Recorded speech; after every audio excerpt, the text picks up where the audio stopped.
আমার প্রশ্নটা স্যারের কাছে এটাই যে কেউ ফ্রিল্যান্সিং শুরু করতে চাইলে তার যদি বেসিক জিনিসটাও যদি স্ট্রং থাকে তাহলে সে কিভাবে বুঝবে যে কোন সাবজেক্টটা সে নিয়ে আগাতে পারবে বা কাজ করতে পারবে। জি স্যার। Thank you. আপনার আহ, যে প্রশ্নগুলো আমাকে করছেন, আপনার খুব সবগুলো প্রশ্নই খুবই গুরুত্বপূর্ণ প্রশ্ন বলে মনে হচ্ছে আমার কাছে। জি এবং এই প্রশ্নগুলোর মধ্যে আগের প্রশ্নটা যেমন ফাউন্ডেশনের বিষয় নিয়ে আপনি করেছিলেন, সেটাও গুরুত্বপূর্ণ। এবং তারপরে এখন জি যে জি প্রশ্নটা করলেন এটা হচ্ছে সবচেয়ে আমার মনে হয় যে জি জি একজন মানুষের সিদ্ধান্ত যে আমি কোন বিষয় নিয়ে আসলে ক্যারিয়ার করব, জি এটা নিয়ে আমি এখনো দ্বিধাদ্বন্দ্বেই আছি, আমি কি করতে পারি। তো এটার জন্য আসলে আপনার একটু হয়তো সময় নিয়ে কথা বলতে হবে। জি আমি জি বলবো, সেটা অসুবিধা নেই। তার আগে কিছু কমন সিনারিও যেগুলো আমার চোখে ধরা পড়েছে সেগুলো নিয়ে একটু আলোচনা করি, মানে এই প্রাসঙ্গিকতায়। সেটা হলো যে ধরেন অনেকেই যে যারা কোন সাবজেক্ট দিয়ে ফ্রিল্যান্সিং করবে এটা বুঝতে পারছে না, জি তারা মূলত বিভিন্ন ওয়ে বেছে নেয় এটা জানার জন্য। একটা হচ্ছে যে অনেকগুলো কমিউনিটি আছে। জি জি আপনার ফেসবুকে আপনার ফ্রিল্যান্সার দের অনেক কমিউনিটি আছে, সেই কমিউনিটি গুলোতে আমি বিভিন্ন সময় গিয়ে লক্ষ্য করি যে কেউ জিজ্ঞেস করে যে আমি কোন বিষয় নিয়ে ফ্রিল্যান্সিং করব। আবার ধরেন হচ্ছে গিয়ে কেউ তার পরিচিত ব্যক্তিকেও কিন্তু জিজ্ঞেস করে যে আমি কোন বিষয় নিয়ে ফ্রিল্যান্সিং ক্যারিয়ার স্টার্ট করতে পারি। এখন এটা হয় কি যে যার যার মধ্যে যে যে বিষয় নিয়ে যতটুকু জানে সে তার মেধা অনুযায়ী সে জি বিষয় নিয়ে সাজেশন দিয়ে থাকে। তো এখন একটা যখন কমিউনিটিতে মানে কেউ প্রশ্ন করে, তখন কমেন্টে প্রচুর দেখা যায় যে সলিউশন, মানে ওই জি প্রশ্নের অ্যান্সার। কেউ বললো যে হ্যাঁ আপনি ডিজিটাল মার্কেটিং করেন, কেউ বললো আপনি গ্রাফিক ডিজাইন করেন, আপনি অ্যানিমেশন শুরু করেন, আপনি ওয়েব ডেভেলপমেন্ট শুরু করেন। সো এই যে নানান প্রশ্ন, এই যে উনি প্রশ্নটা করলো, এখানে তো অনেকগুলো আপনার লিস্ট হয়ে গেল যে জি জি অ্যান্সারে। জি এখন এটা হয়তোবা উনি কিভাবে নিচ্ছে সেটা আমি বলতে পারি না, তবে আই গেস যে উনি হয়তো চিন্তা করে যে সবচেয়ে বেশি মানে কোন সাবজেক্টের নাম সবাই নিয়েছে আমি হয়তো ওইখানে ক্যারিয়ার করবো। সে ফর এক্সাম্পল আমি এটা বললাম যে এটাই হবে, বিষয়টা এমন না। এটা হতে পারে একটা অপশন।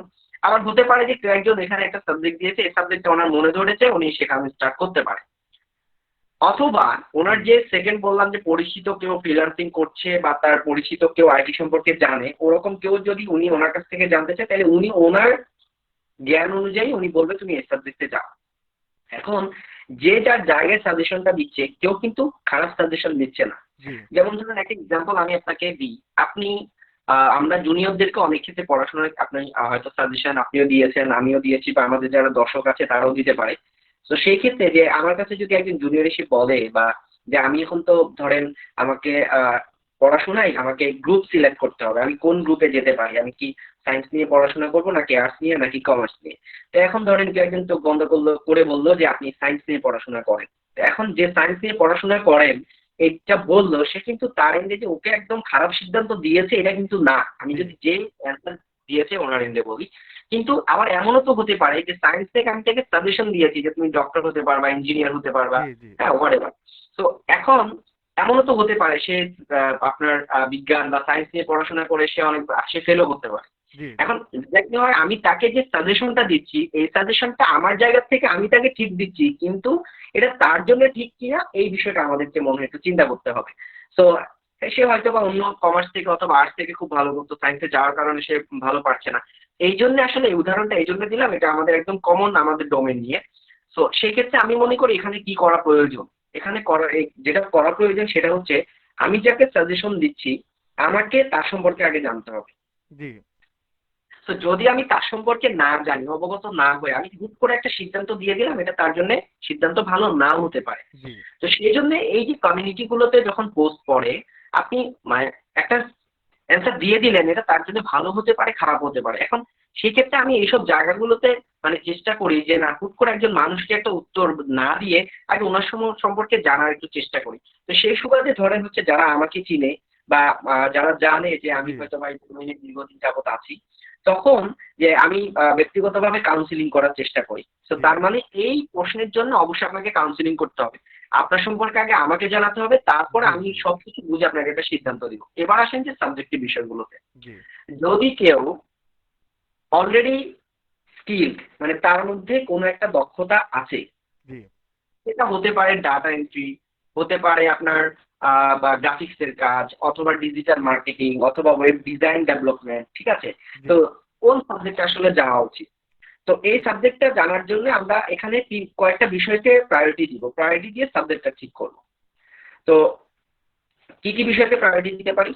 নাম্বার ওয়ান হচ্ছে আপনার প্ল্যান, যে আপনি যে কোনো একটা সেক্টরে এসে কিছু শিখবেন, এটার জন্য আপনার প্ল্যান কি? জি অবশ্যই কোনো একটা প্ল্যান থাকতে হবে। সো প্ল্যান যদি এমন হয় যে আমি শিখবো, শিখে আর্নিং করব, যে কোনো সাবজেক্ট দিয়ে শিখে আমি আর্নিং করব, তবে এই প্ল্যানটার সাথে একটা জিনিস একটু আমার মনে হয় সবাইকে অ্যাড করতে হবে, যে আপনি যে এই ক্যারিয়ারটা আসতে চাচ্ছেন, আপনি এই ক্যারিয়ারে সর্বোচ্চ কতদিন সময় দিতে পারবেন, বা কতদিন সময় দেওয়ার মাইন্ডসেট নিয়ে আপনি আসছেন, এবং কতদিন পরে ইনকামের মাইন্ডসেট নিয়ে আসছেন। জি জি কেউ যদি মনে করে থাকে যে আমি ফ্রিল্যান্সিং ক্যারিয়ারে আসলাম আমি 1 মাস পরে, অথবা হচ্ছে 10 দিন পরে, বা এখন বর্তমান প্রেক্ষাপটে বলছি, যে জি তার কারণ হচ্ছে একটা সময় ছিল যে সময় ফ্রিল্যান্সিং ক্যারিয়ারে ঢোকার সাথে সাথেই আপনার অনেক কিছু হয়ে গিয়েছে, জি 1 মাসে মাথায় অনেক কিছু হয়েছে, কিন্তু বর্তমান প্রেক্ষাপটে চিন্তা করে যদি এটা হয়, তাহলে আপনার প্ল্যানের কিছুটা চেঞ্জ করতে হবে। তাহলে আপনার এখন কেউ 1 সপ্তাহ 10 দিন অনেক কিছু হয়ে যাবে, এ ধরনের মাইন্ডসেট থেকে বের হয়ে আসতে হবে। সেখানে আপনাকে টার্গেট নিতে হবে, যে আমার প্রথম যে পয়েন্টটা ছিল সেটা হচ্ছে যে আপনার প্ল্যানের সাথে আপনি কতদিন সময় টোটাল ইনভেস্ট করার মতো সময় নিয়ে আপনি হাতে আসছেন। জি এটা বলতে আমি বুঝেছি যে কতদিন পর্যন্ত সময় দিবেন, এই মাইন্ডসেট করবেন, যেন না আপনি হতাশ না হয়ে যান। জি কারণ কি, এক্স্যাক্টলি অনেকে চিন্তা করে আমি 3 মাস সময় নিয়ে আসছি, 3 মাসের ভিতরে আমি এই সেই অনেক কিছু হবে বা করে ফেলবো। জি তো ওই যে 3 মাসের ভিতরে হবে কি না, সেই 3 মাসের জন্য যদি উপযুক্ত সাবজেক্ট আপনি ঠিক না করেন, সিলেক্ট না করেন, তাহলে সেক্ষেত্রে কিন্তু 3 মাসের বেশি সময় লাগে, এরকম সাবজেক্ট সিলেক্ট করেন, তাহলে আপনি হতাশ হবেন। জি কারণ জি আমার কথাটা যদি বুঝতে কারো মানে অসুবিধা হয়, আর একটু সহজ করি। জি যেমন ধরেন কিছু সাবজেক্ট আছে যেগুলা থেকে দিয়ে আপনি 3 থেকে 6 মাস, আমি অ্যাভারেজ টাইম বললাম, 3 থেকে 6 মাস বা 4 থেকে 6 মাস সময় লাগতে পারে, এর ভিতরে আপনি সাকসেস হয়ে যাবেন, সাকসেস হবেন। তবে যদিও সাকসেসের কোনো আসলে ডেস্টিনেশন, এটা কোনো ডেস্টিনেশন না, এটা একটা স্টেপের কথা বললাম, যে আপনি কাজ পাবেন, আর্নিং শুরু হবে। তারপর হচ্ছে কি আপনার আহ, কিছু সাবজেক্ট আছে যেগুলো দিয়ে আপনি চাইলে 3 থেকে 6 মাসের মধ্যেই কিন্তু আর্নিং বের করা পসিবল না। জি ঠিক আছে। হ্যাঁ, আর যদি হয়েও যায় সেটা এক্সেপশনাল হতে পারে, বাট এক্সেপশনাল হলে আমরা সেটাকে এক্সাম্পল হিসেবে কখনোই দিব না। তো সেই ক্ষেত্রে আপনার যদি এমন হয় কোনো সাবজেক্ট যেটা আপনি সিলেক্ট করেছেন, হয়তো আপনি বুঝে সিলেক্ট করেন, না বুঝে করেন, 1 বছর 1.5 বছর সময় লাগতে পারে সেখানে আপনার আপনার সাকসেস হওয়ার জন্য, তাহলে ওই আপনি চলে আসলেন কি 3 মাসের মাইন্ডসেট নিয়ে এমন একটা সাবজেক্ট নিয়েছেন যে সাবজেক্ট দিয়ে সাকসেস হতে আপনার 1 বছর সময় লাগবে, তাহলে 3 মাস পর আপনি হতাশ হতেই পারেন। জি তো এই জন্য কি করতে হবে, আপনার প্ল্যান ঠিক রাখতে হবে, আমি শিখবো এবং আমি সর্বোচ্চ 6 মান্থ আমি সময় দিতে পারবো, এর ভিতরে কিছু করা যাবে কিনা। আচ্ছা, সেকেন্ড থিংস হচ্ছে আপনার একাডেমিক ব্যাকগ্রাউন্ড, যে আপনি কোন বিষয়ের উপরে পড়াশোনা করেছেন। জি নাম্বার 3 হচ্ছে আপনি বর্তমানে কম্পিউটার রিলেটেড কি কি জানেন। তো আমি বর্তমানে কম্পিউটার রিলেটেড জানি, এখন অনেকে হতে পারে যে একদম ফাউন্ডেশন জানে না, তাহলে তো সে কোনো সাবজেক্টে এসে ফ্রিল্যান্সিং শুরু করাটা ঠিক হচ্ছে না। আচ্ছা, আমি ধরে নিলাম সে ফাউন্ডেশন জানে, যেহেতু আমার কথার প্রেক্ষিতে আমি বলে আসছি তাকে ফাউন্ডেশন আগে শিখে আসতে হবে। জি তাহলে সে কি করলো, ফাউন্ডেশন জানে, তার একাডেমিক ব্যাকগ্রাউন্ড এবং হচ্ছে তার প্ল্যানটা সবকিছু মিলিয়ে তার সাথে আসলে একটা কাউন্সিলিং করতে হয়। কাউন্সিলিং করে তাকে একটা সাবজেক্ট বলে দিতে হয়। তারপরে অন এভারেজ আমি আজকে সেশনে একটা হয়তোবা সাজেশন আপনাকে দিব, সেই সাজেশনটা হয়তোবা আমার যে কথাগুলো যে চেইন মেনটেন করে বলেছি, সে চেইনের সাথে যদি আপনাদের মিলে যায়, আপনি চোখ বন্ধ করে ওই ধরনের সাবজেক্ট গুলোতে আসতে পারেন। জি যেমন ধরেন কেউ যদি নন আইটি ব্যাকগ্রাউন্ডের হয়ে থাকে, সে যদি চিন্তা করে যে আমাকে 3 থেকে 6 মাস সর্বোচ্চ সময় আমি স্পেন্ড করতে পারবো, তাহলে আমি কোন ধরনের সাবজেক্টে আসতে পারি, তাহলে আমি মনে করি যে সে চাইলে গ্রাফিক ডিজাইন সাবজেক্ট দিয়ে, অথবা ডিজিটাল মার্কেটিং সাবজেক্ট, যদিও ডিজিটাল মার্কেটিং 6 মান্থ হ্যাঁ হয়ে যায় যদি আপনি প্রত্যেকটা বিষয়ের উপরে 5 থেকে 7 ঘন্টা করে অন এভারেজ আপনি সময় দিতে পারেন, তাহলে কিন্তু হবে, হবে না তা না। তো এই 2টা 4 সাবজেক্ট চোখ বন্ধ করে কিন্তু চাইলে আপনি আসতে পারবেন। হ্যাঁ, এর পাশাপাশি গ্রাফিক্স ডোমেনের আরো কিছু সাবজেক্ট আছে, সেগুলো তো আসা যায়। অনেকে চিন্তা করেন যে না, আগে আমি স্টেপ 1 2 করে আমি একটু উপরের দিকে যাই, এভাবে হতে পারে।